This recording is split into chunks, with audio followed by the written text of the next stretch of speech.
Hey everyone, this is Self-Made Millennial. I'm Madeline Mann. Today we're going to be talking about how to get a job when you have no experience. It's a total paradox that pretty much any job you look at online, you need experience to get that experience. And so I'm going to walk you through a 3-step process that truly works, that will get you that job that you love. This is the topic that has been requested the most for me to do a video on. I know this is top of mind for you all, so I'm so excited to be finally doing it. The first thing I want to say before we jump into all the content is that make sure before you go through this process I'm about to say that you know exactly what career you want to go into. The thing about this process is that those who do it the best are the people who are super passionate. They're driven. They know that this is exactly what they want.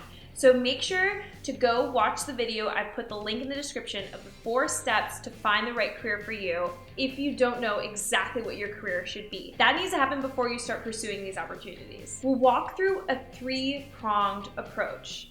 Develop relationships, build skills, add value. So the first is to build relationships in that industry. You have your eye on the prize of exactly the type of industry, company, and role you want to go after. And so now it's time to start reaching out to people in those companies to have informational interviews with. The purpose of the informational interviews is to build a foundation of meaningful relationships in that industry. And what you'll learn in these interviews is exactly what you should be learning on the side. What kind of skills should you be building? How does the industry work? What are the industry terms that you should know? And get some tips from them on how to break into that industry. Make sure in these discussions that you're not asking them for a job. Sure, maybe a few months down the road, they might call you up, say they know someone who's hiring, they might make you as a referral. That's a bonus of doing all these things. But really the purpose is building your network and learning from them. And then while you're in these informational interviews, ask them if they will introduce you to someone else in the industry, and that will give you your next interview. I have a video that goes so in depth on informational interviews, how to find these people, how to reach out to them, how to have the actual interview, how to follow up.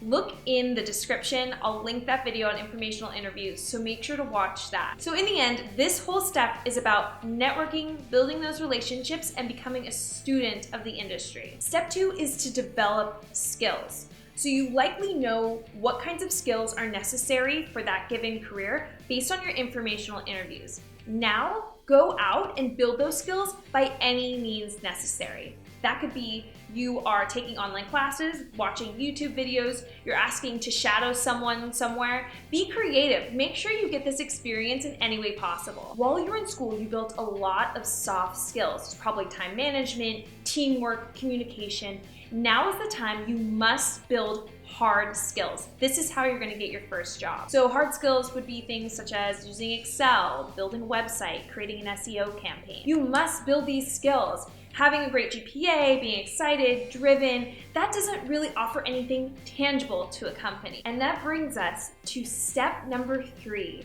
add value. Here's the secret ingredient to getting a job when you have no experience.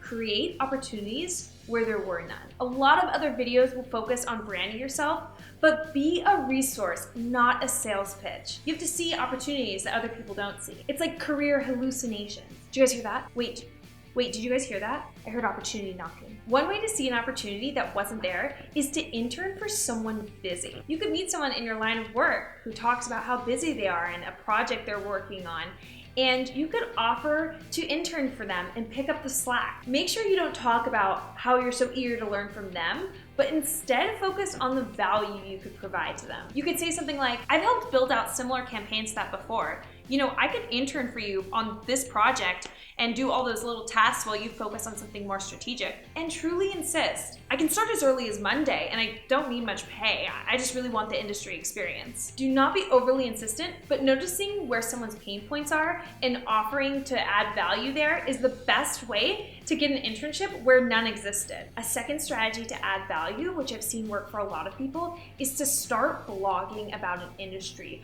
and writing for industry relevant publications. This is a killer way to get a job in an industry you don't work in. I know I've personally hired someone who all of his experience was in totally different industries, but he had a section on his resume that was all of these publications that were extremely relevant to our industry. And it showed that he was taking his free time and doing all of this research, meeting people in the industry, writing articles about it, and it was very compelling. The third strategy is to utilize any skills you have and find customers. Whatever your skill is, digital marketing, social media, graphic design, utilize those skills to find your own customers. And if you don't have any hard skills, make sure you go back up to step 2. So one thing you could do is you could go to the restaurant at the end of your street and say, hey, I come here all the time and I notice that you all are not on social media. Would you like me to start getting your social media up and running? Emphasize that you are talented, committed, and a bargain, because companies are willing to take a risk on you if you're really cheap. So really search for these opportunities to add value. Maybe you help them recreate their logo, or someone mentions that they have a big presentation and offer to build their PowerPoint presentation for them. Or they need an Excel model built and say, hey, give me $100, I'll do that for you, I'll take that off your plate. You will be simultaneously adding so much value while also gaining that important experience. After doing just a few of these things, suddenly you have real job experience on your resume that you can go out and market and get a job. This really truly is the way to get a job when you have no experience.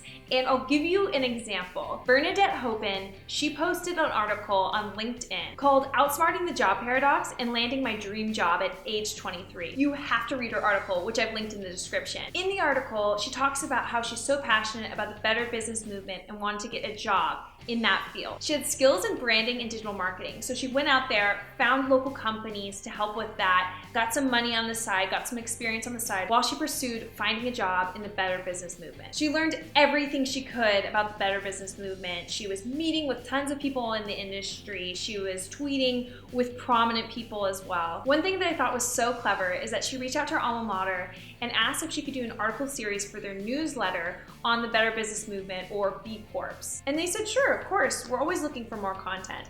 And so she created this industry relevant experience out of thin air, where she was interviewing people from all these different companies that she was interested in working at, and then publishing those articles through her alma mater. It didn't matter that this article series wasn't super official, but it got her in front of really interesting people, and for the first time, she had industry relevant experience on her resume. Additionally, she met with different companies and sent them decks on opportunities she saw for them. In all of these examples, she shows how she's a resource instead of a sales pitch. What I love about Bernadette's story is that she doesn't understate how hard it was to eventually get her dream job. She put in all of this work, and a lot of the places where she sent those decks or created value, she didn't get a job there. And know that that is okay. It's about building these relationships, adding value in as many places as you can, and eventually you get to that final destination. But it is so difficult, and know that you have to have the passion like she had for whatever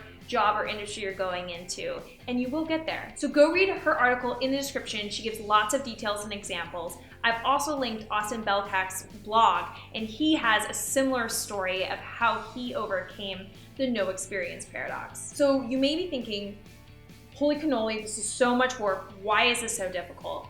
And I'll tell you why. First of all, the job market is very competitive. The second is that hiring someone with no experience comes at a huge cost to a company, even if you say you'll work for free. I once got a slew of very rude emails from someone. He just had graduated undergrad and he offered to work for free. And I said, I'm sorry, we don't have enough resources to mentor right now. And he said, I'm working for free. This should be a no-brainer for you. You guys are giving up nothing. What he didn't realize is that bringing on someone even for free is very costly to a company, because you take your high performers and then put them on helping someone and mentoring someone and teaching them. And meanwhile, they're not working on the most important work that they need to get done. So that's why it's so important to mitigate that risk for the company by building skills, building relationships, having them feel like you've already added value so that they feel confident that bringing them on the team won't be a resources drain. So in conclusion, this strategy screams passion, drive, and initiative. I promise, if you are committed to this, committed to adding value, building those skills, building those relationships, you will get that job with no experience. Do let me know more questions and videos you want to see in the comments. Hit a like on this video if it helped you out, and make sure to subscribe to see these videos coming at you every week. Thanks, and see you next time.